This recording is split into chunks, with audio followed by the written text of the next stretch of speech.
Yeah. Hey everybody, it's Aminata Desert Rose, plant walker, firewoman, and I am here today with my special guest, friend, poet, racial justice advocate, mental health professional, like maybe one of my favorite Italian Americans of all time, Roberto Schiraldi. Hey Roberto. Hola, ¿cómo está? Muy bien, muy bien. So you are here on the Mother Tree Network, and we like to start every show by asking, "What is good?" So, what is good to you today? Being here in this moment with Aminata Desert Rose Plant Fire Woman. That's real good. Mm, And yeah, yeah, thank you, thank you. I appreciate you sharing the space with me today. We had to reschedule because we had originally scheduled a conversation for the fall, and here we are now in the spring. We've gone through the winter, and so I'm grateful to be here with you too. Roberto, I want to talk to you about your book. This is so exciting to me when I received it in the mail. It's called Healing Love Poems for White Supremacy Culture. And for the folks who are watching this on YouTube, here's what it looks like. So, I have some favorite poems in here, Roberto. I've already told you the ones that I would love to hear you share a little bit out loud. But I wonder if you could start off by talking with us about when you started writing poetry and like how that works with your mental health work and your racial justice advocacy work and your toxic masculinity work, like how does poetry fit into all that kind of stuff? whew. That's a great question, and thank you for asking. Before I forgot, can I do my pipe song first? Yes, of course. And then, okay. So I was blessed, uh, and one of the ways it fits into my work is I was blessed for many years to be invited out to the Reservation in South Dakota to be Hmm. part of what's called Sundance, which is sacred healing ceremony to help heal each of us, the land, the earth, the universe, and um, so when I was out there, I was given this pipe by Harold Whitehorse, who's one of the elder chiefs out there. And when I was about to go into one of my first sweat lodges, two of my teachers said, "Roberto, you're such a good man, but you're really hard on yourself, and you got to learn how to be compassionate with yourself." And I went, I was, and I had already been a trauma therapist for many moons, and here I am trying to help other people to be compassionate with themselves, but I was still being so hard on myself. Mm. And so they gave me this pipe song, and um, I'm going to play it on this drum, which was given to me by Grey Wolf, who's an Inuit elder who did some teachings with our group too. And if you can see it, I don't know, there's a picture of my dear friend John, who's a Italian blood brother from Brooklyn, did these paintings I asked him to put on. It's the white buffalo calf, the black-tailed deer and the sun, the eagle, Mhm. and the mother tree, love tree, tree of life and Oh. love. So this is the pipe song I was given. Chanum pawanin chau pelo taya yo sayo yo hey. Ognash maya kanaye kilo he wakaya he wa ye lo hey. Ognash maya kanaye kilo hey. Loosely translated, that means it's easy to be sacred when we're doing sacred things. Please help us to remember that we're all sacred all the time and all life is sacred. And sacred meaning valuable, important, precious, cherished, worthy of love and dignity and respect and wonder and awe. And I'm no better, no worse than that insect, that plant, that tree, that animal, that child, that woman, that other man, that all life is sacred. And so I wasn't taught that growing up in my Italian Catholic background. I'm sure there was some kind of mention somewhere along that line. But when I went out to the reservation, I heard those teachings. It just touched me so deep, and it just hit me to the core. And I knew that that's why I was brought out there, and I knew that had to be integrated into my life because I didn't really see myself as sacred. I saw myself as very flawed, very the most imperfect person there, and I felt so much guilt and shame because I was a cheat and a liar for a lot of my life. I knew I was a good person, but I didn't feel worthwhile. And I didn't feel smart enough to do well in school, so I felt like I always had to cheat. I didn't believe in commitment in terms of monogamy and stuff like that because I came from a broken home. What I learned was that love is not something that's sustainable, and Mm. uh, so that's just a little background. Then I went into the service during the Vietnam thing. I was drafted against my will. I was in the peace movement by that time, and I felt literally insane. And I remember one of the times we were sitting on the buses waiting for the choppers to come in with the guys coming back from Vietnam, um, and then we would take them into the hospital. And I had a lot of downtime waiting, and so I started writing poems. But really, the main reason was to help keep me sane because I felt so crazy being part of the war machine that I so opposite of what I felt strongly about. And I worked in an intensive care psychiatric unit with what was left of the guys who came back. And I found out that so much of the pain and suffering that they were going through was because of guilt and shame about the atrocities that they had committed on innocent children, women, land, everything over in Vietnam. So that's what started me on the writing piece. And then I just kept writing, and I never thought I would ever do a book. But as I got older, um, last few years, I realized that I wanted to leave something behind that hopefully could help other folks on this journey. And knowing that a key piece of it had to be taking responsibility and full accountability for the racism, the sexism, the homophobia, the xenophobia, the classism that all lived inside me and that I believe was inside all of us. I don't think we can help that, being part of growing up in this society and in this world. So I realized that's what I needed to do in whatever way that would help that. So I figured the book was part of what I wanted to leave behind. The other key thing besides sacred is the concept of love. Bell Hooks, for those of you who don't know her book, please know it. It's called All About Love. Um, she she talks about love not just being a noun. It's got to be action. It's got to be a verb, And she gave all these ingredients of love that I kind of had some sense of, but having it really be specific like that was so helpful to me. 100% honesty is committed to 100% honesty. That what is his name? Don Miguel Ruiz in the Four Agreements talks about impeccable with our word, being impeccable with our word. Well, again, that's not something I was, and I was suicidal when I got into treatment for myself after many years of being a trauma therapist for so many other people, because I felt so much guilt and shame and for hurting my ex-wife and stepdaughter and uh, twice because I was married twice, and Mm. other times when I had cheated and stuff. So I had a lot of work to do on learning how to be 100%, making a commitment to be 100% honest.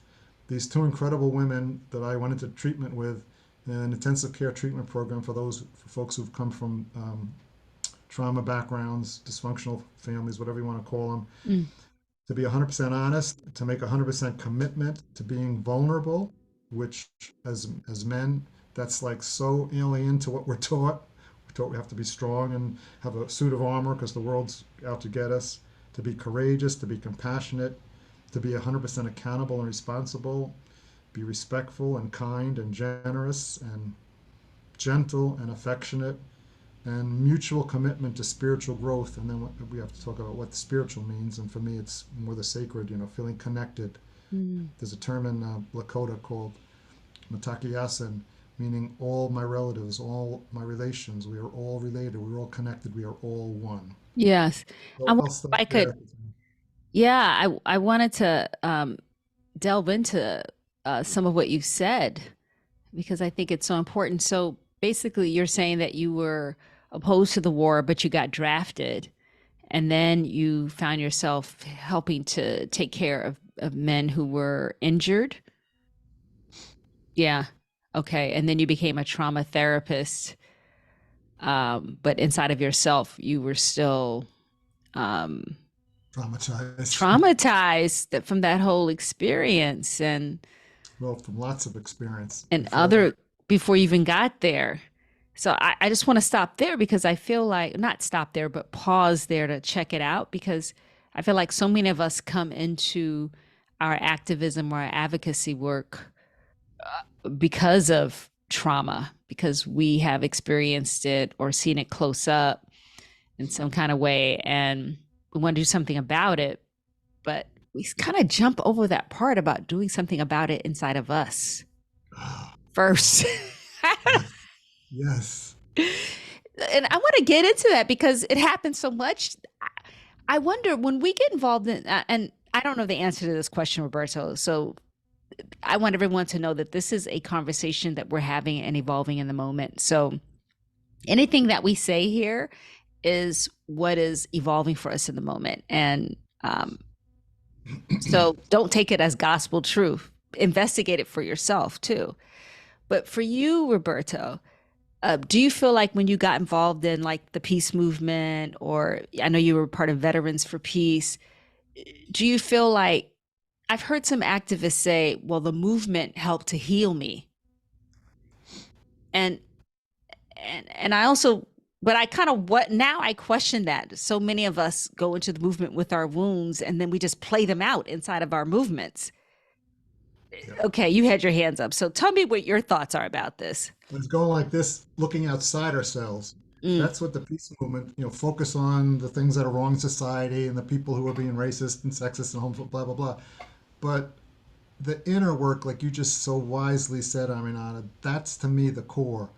Before I go out trying to help anyone else, and we therapists are not taught that, unfortunately. I mean, some programs, therapists are trained to do inner work. Make sure you're in your own therapy first before you go out trying to help other people. But for the most part, it's all intellectualized, and that's why part of the mental health. That's a whole other thing. But the mental health, which is an oxymoron a lot of times, because the mental health system was developed mostly by white heterosexual males, as with most of the systems in this country, and it's about we end up labeling the disorders. And the way I look at it is, when I was at Temple, I had my wonderful my brother John, who ran the system, that said, we're going to be going into getting this what do you call it with the insurance managed care. So we're going to learn how to diagnose people with all these disorders. And he said, "What do you think about that?" I said, "I think everyone should have a disorder, because it's crazy. It's not the people who are disordered; it's the system that's disordered. So to me, if you're going to give somebody a thing a diagnosis that gives them a right to have insurance, say they're having an adjustment reaction to living in a dysfunctional system, dysfunctional society, an addictive society. So, Okay. But in terms of doing that inner work, oh Roberto, yeah, back to yeah, that. Sorry. yeah, I just wonder. So it took you to the point of being suicidal before you went way deep within. And um and I'm grateful to you that you're here with us today because you lived past that moment and you went on to contribute to so many of us. And then you have this beautiful book, which I see as a legacy book that you're leaving behind. But I wonder, what do you feel what makes it hard to go within? Why do we resist it? The word vulnerability that I used before, I think I used before. If I didn't, that's one of my favorite words. Oh, I forgot to start out by honoring everyone here. Thank you for being here, for caring. The Lenape people, enslaved African ancestors, Latinx, Asian Pacific Islanders, the refugees. Um,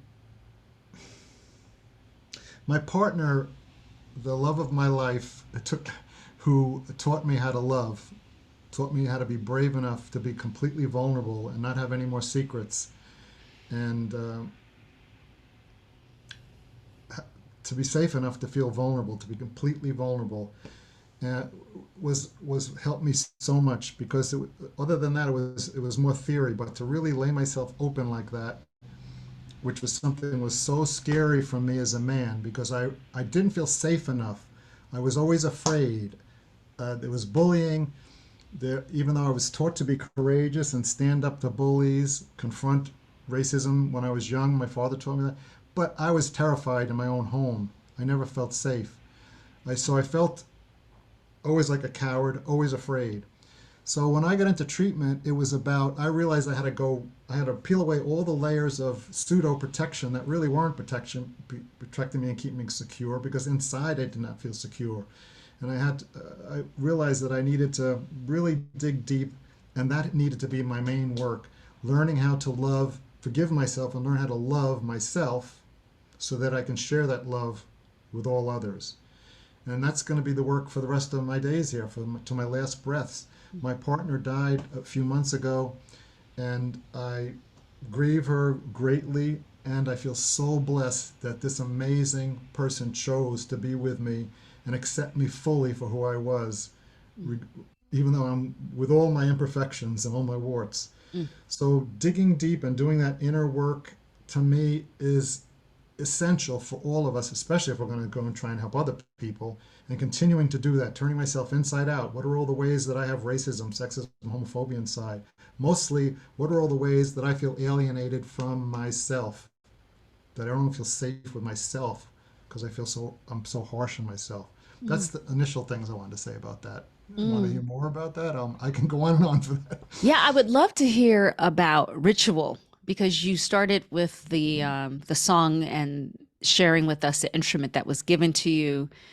And we had another guest, Joe Japan Saroma, who talked about uh, ritual as important for detoxing, for emotional detoxing. And and there was another elder in our community whose name escapes me right now. I was listening to her on a podcast, and she was sharing how when you're in a system that's toxic, even though you have your spiritual practices and your things that you do to maintain your balance in the face of all that, crap, she said it gets on you anyway, and so you have to periodically you have to periodically uh, use go deeper than your day-to-day tools. So I want to hear you talk more about ritual, about the sweats lodge, which you wrote a poem about in your book, and and about the permission or the invitation offered to you by the Lakota people to use that medicine or that technology for yourself, even though you are Italian American and not of Lakota heritage. Right, right. That's why I was so blessed because the, as you can understand, particularly this was the Sichangu Lakota people on the Rosebud Reservation, and all, as you can understand, all Native people do not want white people using their teachings, um, because they don't trust white people. Why would they? They'd be crazy to. This particular group, I'm so blessed to be part of. We were able to bring the students from Temple onto the reservation to do service projects because there's so much poverty. We don't have to go to third world countries. We got it right here. Go to some of the reservations, the Rosebud and the adjoining reservation, the Pine Ridge. There's incredible poverty there, around alcoholism, drug abuse, sexual assault, all kinds of stuff. But they in the sweat lodges. For those of you who don't know about sweat lodges, it's a low to the ground dwelling with branches stuck into the ground, tied together, and then tarps put over, a pit in the center. Hot rocks from a fire are brought in. The flap is closed. Water is poured over the hot rocks. The steam the steam comes up, and it's so hot, so hot. But it's so, and we say it's like being in the womb of the Mother Earth. And we go there to be totally vulnerable. We're sitting there naked. We're there with nothing to we're there to be totally vulnerable, to share our stories, our tears, our laughter, our you know things, so we don't hold anything in. When we come out of the sweat lodge, where we feel, and we've been completely naked and vulnerable, literally and figuratively, emotionally, and it's a safe space too. Again, like we're in the womb of the Mother Earth, and everyone's being really gentle and kind, but also, if it's needed, more than that. And so that's one very powerful ritual. The other thing is doing pipe ceremonies with my pipe that I showed you before. Um, there are prayers, there are songs, singing to doing loading the pipe with tobacco to the the 7 directions actually, and each direction means something. And so the prayers and the wishes and the hopes are around how to heal myself, and so that I can share that healing and support others doing the same thing. Again, leaving no stone unturned, because those stones that are unturned are the ones that are going to sabotage all the best efforts. Mm. So when did you start working with ritual with the Lakota people for your own personal healing? When did that started to happen? I, I lose all sense of time, but Mm. it was before I left Temple University to come to Princeton University. So it was back before 9/11. I know that. Mm. And Wow. uh, So over 20 years. yeah, we were so blessed. It started out with this teacher, Tom Balistreri, who's up at Worcester Polytech, and he brought together, it started with counselors who worked in college counseling centers. And I met him because I didn't trust, but I met him he did a keynote at a college counseling, and I just loved what he was talking about the sacred, and we hit it off right away. And he said, "Well, what are you doing this summer? Come out and join us." And because he had been an apprentice to this uh, Yeska, we called him, medicine man, Joe Eagle Elk, 13 years. And Joe said, we need white people to know about these things. We need white people to help heal and tell and speak the truth. That's why I'm so committed to speaking truth, and not whitewashing or sugarcoating any of it, because we've never really spoken the truth in our country about. I mean, certain people have said it, but the powers that be have never acknowledged the truth of the way the country started, with the genocide of the native people, the enslavement of Africans, and on and on and on. And we think things are better now, and they are better because of a lot of brave people's work, but it still lives inside us, and there's still so much disrespect and inequity that's still alive and well. I mean, women could only vote not too long ago. Black people could only vote not too long ago. I mean, the wealthy white who still heterosexual males who still run the things are still running things. The power, wealth, control lies in the hands of the 1%. And I'm I just think we have to every one of us has to hold ourselves accountable to making love be the guiding principle, with all the institutions. Yes. And I want to turn you to your book because in your one of the poems that I love is dedicated to Rosa Parks. So I wonder if you would share the poem Rosa Parks with us.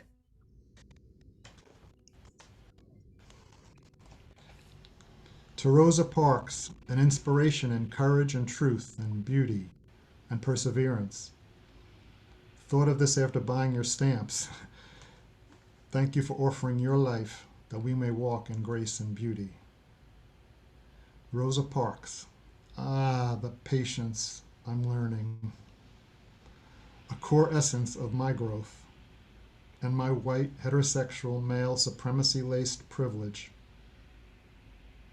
And the postage stamps of Rosa Parks help me to remember when I forget my patience, and my passion leads me to gallop when slow breaths and gentle words of kindness are what's needed. Mm. Yes. And the and one of the reasons why that really struck me is because, well, you're talking about patience. And I feel like in our culture, the dominant culture, the theme is fast, hard, fast, fast, fast, right? But Yes. even in our movements for advocacy, we tend to be about fast, fast, hard, hard. Yes. And what this poem picks up on is patience, um, in some ways, softness. You said gentle words of kindness. It's like you're like pulling from that legacy, uh, another way of being. Yeah. Beautifully put, Aminata. That to me, that's why these days I only work with men. I stopped seeing women because I felt like we men, we've contributed so many beautiful things to this world, and we are basically the ones primarily responsible for all the horrific atrocities committed on women, children, the animals, the plant. So it's got to be up to us. But it has to. It can only happen, like you said so well, if we learn how to be gentle and kind with ourselves and be willing to be so vulnerable and face the things that we're so afraid of. Gabor Mate has this wonderful video called "The Wisdom of Trauma" when he talks about the greatest trauma is to be alienated from ourselves. And in some ways, I feel like we men are, or so many of us are alienated from ourselves because we're so afraid to be vulnerable and to really look inside and be gentle and kind because we've got to be hard because the world's so hard and we let our guard down, we're going to be walked over. And the essence, that's why we have so many heart attacks because our heart is under attack all the time and we're not being gentle and kind and soft and sweet with ourselves. Mm. And and also, I have to tell you that I was having a plant medicine experience, and that message of softness from Rosa Parks came through. It was sort of like, you don't have to do things the way that we did them. You don't Mm, have to do things the way that we did them. And I feel like, uh, at least for me, my understanding and to some extent glorification of the 60s led me to a certain kind of activism and a certain expectation of how I needed to be and how other people needed to be. And if they weren't that, then they weren't really committed, they weren't really down, etc. So it feels like there's something else entering into our consciousness right now that's asking us or inviting us to something else. oh boy, I was gonna say I sure hope you're right, but no, it is because otherwise we wouldn't even be talking you and I right now and being with Ex- this wonderful group of people. ex- exactly. And this is what came through in your legacy book. This is part of the message you're leaving behind. I wonder if you could also read, you talked about men and how you focus on working with men right now. You have another poem in here. I think it's called We the Men. I have a dream. Oh, I have a dream. Yes. Can That's we? the one you mentioned before. Is that? Yes, that is the Yeah. one I mean. So I wonder, just so before you read it, I just want everyone to know this is a longer poem. So Roberto's just going to read an excerpt from it. But it is lovely. So this was a poem that I read at it was a sexual assault panel this training that we did at Temple University for the football coach did it with us. He was on the panel to try and help our men be more gentle and kind and respectful and be willing to stand up and be accountable to themselves and their teammates and their friends when they saw terrible things happen. We were talking about sexual assault, but we were also talking about racism and sexism and homophobia. So I have a dream that we men, especially us white heterosexual men, will commit to uncovering all vestiges of white supremacy inside ourselves and this culture. not out of guilt or fear, but out of love and compassion and justice. That we men will start choosing love over fear in all our decision making.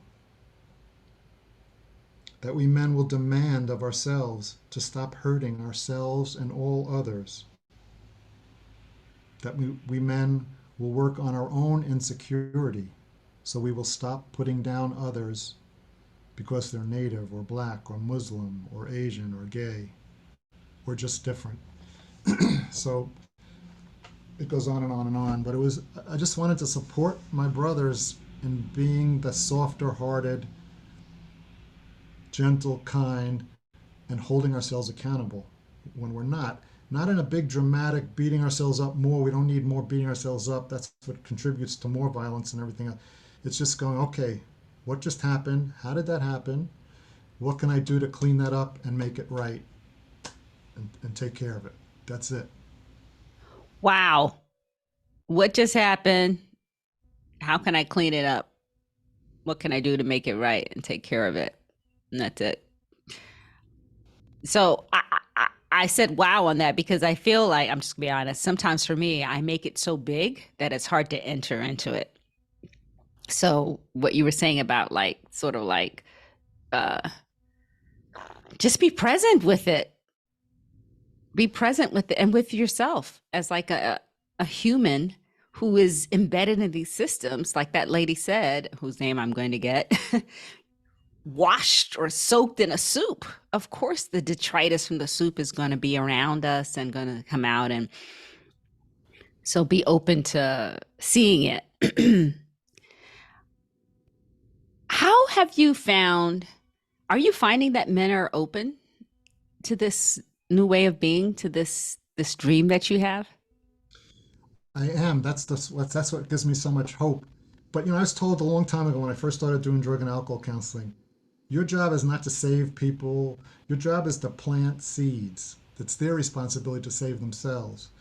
It's really a hard one for me because whatever. But like I said, I just started. I stopped working with men I mean, with women quite a while back. I get them confused sometimes. But uh, the men who come to me are being traumatized. They've been traumatized. They come from rough backgrounds, but some of them didn't even know it. They just go about business as usual. So they're coming to me in a lot of pain, which is a good thing. And if they're suicidal, in some ways, it's even easier because it was easier for me to get through once I realized my life was on the line. I'm either going to choose to learn how to love myself or I'm going to off myself, one or the other. And so the men get it right away. They just want another safe man who's not going to judge them and challenge them to be more macho and who they can. So when I talk about the sacred and I talk about love and they're listening, go, huh? They realize it's a different language than what they've been taught and what they're used to, but they're so oftentimes so ready for it.